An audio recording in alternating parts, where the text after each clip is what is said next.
BJP నాయకులు NVSS Prabhakar మీడియాతో మాట్లాడుతున్నారు. లైవ్ చూద్దాం. ప్రభుత్వాన్ని సుస్థిరపరచుకొని రాజకీయ పబ్బాలు గడుపుకున్నటువంటి విషయం తెలంగాణ ప్రజానికం అంతా కూడా చూశారు. ఇప్పుడు సేమ్ ఆ బీఆర్ఎస్ పందాలోనే ఈ కాంగ్రెస్ ప్రభుత్వం పయనిస్తున్నట్టుగా చాలా స్పష్టంగా వీళ్ళ యొక్క ప్రశ్నల్లో, వీళ్ళ యొక్క పర్యటనలో, వీళ్ళ యొక్క సమీక్షల్లో, వీళ్ళ యొక్క ప్రకటనల్లో కనబడుతున్నటువంటి దృశ్యాలు కూడా అవే అని చెప్పని నేను ఈ సందర్భంగా పేర్కొంటా ఉన్నా. అప్పుడు మొదటిసారి కేసీఆర్ ప్రభుత్వం అంతంత మాత్రమే ఉండే మెజారిటీ విషయంలో, ఇప్పుడు కాంగ్రెస్ ప్రభుత్వం మెజారిటీ విషయంలో అంతంత మాత్రంగానే ఉండే. ఆనాటి ప్రకటనలో ప్రభుత్వాన్ని సుస్థిరపరచుకోవడం కొరకు సిఎల్పిని, శాసనసభ సిఎల్పిని, శాసనమండలి సిఎల్పిని విలీనం చేసుకోవడానికి ఆ ప్రకటనలు సహకరించాయి, దోహదం చేశాయి. ఇప్పుడు కూడా సీఎం రేవంత్ వ్యవహారం చూసినా, ప్రకటనలు చూసినా కనబడుతున్నటువంటి దృశ్యం కూడా అలాగే ఉంది అన్నటువంటి అభిప్రాయం చాలా స్పష్టంగా నడుస్తున్నటువంటి చరిత్ర అని చెప్పని నేను పేర్కొంటూ, ఆ రోజు డిజైన్లో దోచుకున్నారు, తర్వాత రీడిజైన్లో దోచుకున్నారు. ఇప్పుడు మళ్ళీ కొత్త డిజైన్ గురించి కాంగ్రెస్ పార్టీ ఆలోచన చేస్తున్నట్టుగా మంత్రుల యొక్క మాటలు కనబడతా ఉన్నాయి. ఇక పోతే ఒక నెల మాసంలో ముఖ్యమంత్రి 6 సార్లు ఢిల్లీకి వెళ్ళారు. రాష్ట్రాన్ని పరిపాలించమని ప్రజలు ఇక్కడ ప్రభుత్వాన్ని అప్పచెప్తే 6 సార్లు ఢిల్లీకి వెళ్ళాడు. అంటే పాలన ఢిల్లీ నుంచి కొనసాగిస్తున్నట్ట, లేకుంటే అధిష్టానానికి కప్పం కట్టడం కొరకు పర్యటనలు కొనసాగిస్తున్నాడా? కేసీఆర్ ఫామ్ హౌస్లో ఉండి పరిపాలన కొనసాగించాడు. రేవంత్ రెడ్డి తరచు ఢిల్లీ వెళ్తూ అనుమతులు తీసుకుంటూ నిర్ణయాల్ని తెలియజేసుకుంటూ వాళ్ళ యొక్క డైరెక్షన్ కనుసన్నల్లో వ్యవహారం చేస్తున్నట్టుగా కనబడతా ఉన్నది. అందుకనే బీఆర్ఎస్ పందాల్లోనే పయనిస్తున్నటువంటి కాంగ్రెస్ పార్టీ అని చెప్పని నేను పేర్కొంటా ఉన్నా. 6 గ్యారంటీల గురించి పదే పదే మాట్లాడారు.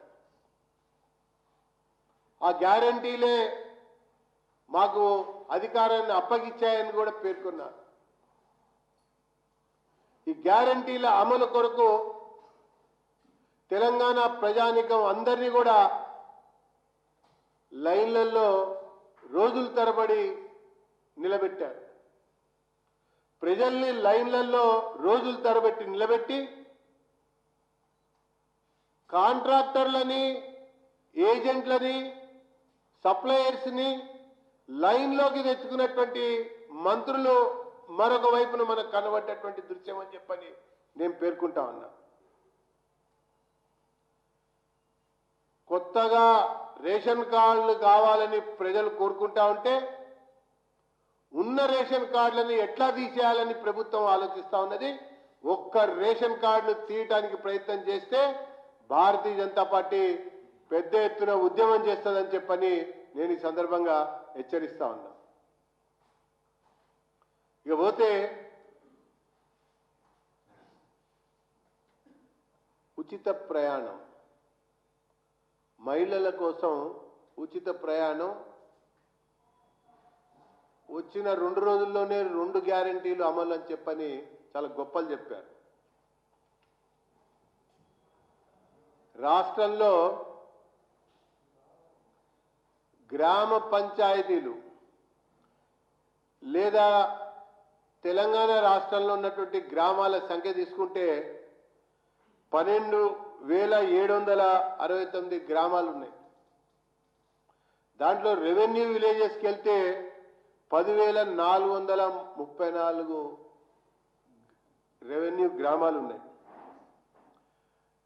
ఈ రోజు నడుస్తున్నటువంటి బస్సుల సంఖ్య వివరాలు తీసుకుంటే 9,232 మాత్రమే బస్సులు ఉన్నాయి. 2822 బస్సుల్ని హైర్ చేసుకుని నడుపుతున్నామని ఈ ప్రభుత్వం కాదు, అంతకుముందు నుంచి. అంటే నేను ఈ విషయం ఎందుకు చెప్తున్నా అంటే, ఒకవైపున సమాజంలో సగభాగం ఉన్నటువంటి మహిళలకి ఉచిత ప్రయాణం కల్పిస్తామని చెప్పని గొప్పలు చెప్పారు. మేము ఒక నెల రోజులు దీన్ని గమనించాం. ఈ కార్యక్రమం అమలు ఏ రకంగా జరుగుతోందని పరిశీలించాం. చాలా గ్రామాల ద్వారా వివరాలు కూడా సేకరించాం. మహిళలతో కూడా మాట్లాడాం. ఊరికి ఒక బస్సు లేకపోయినట్టయితే ఉదయమే ఉచితంగా ప్రయాణించినటువంటి మహిళ తిరిగి మళ్ళీ ఊరికి రావటం కొరకు రెట్టింపు చెల్లించాల్సి వస్తుంది ప్రైవేటు వాహనాల్లో. బస్సు లేక బస్సు రాక ఉచితంగా పయనించినటువంటి మహిళ పాటలు అంతా ఇంత కాదని చెప్పని నేను గ్రామాల్లో చెప్తున్నా, మండల కేంద్రాల్లో చెప్తున్నా, అట్లనే పురపాలక సంఘాల పరిధిలో జరుగుతున్నటువంటి ఒక సంఘటనల్ని నేను మీకు తెలియజేస్తున్నానని చెప్పని నేను పేర్కొంటున్నాను. ఇంకొక వైపున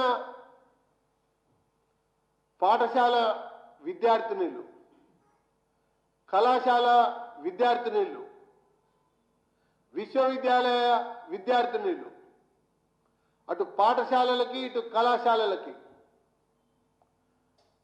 సుమారు లక్షల సంఖ్యలో ఉన్నటువంటి యొక్క బాలికలు, విద్యార్థినులు ప్రైవేటు బస్సులలో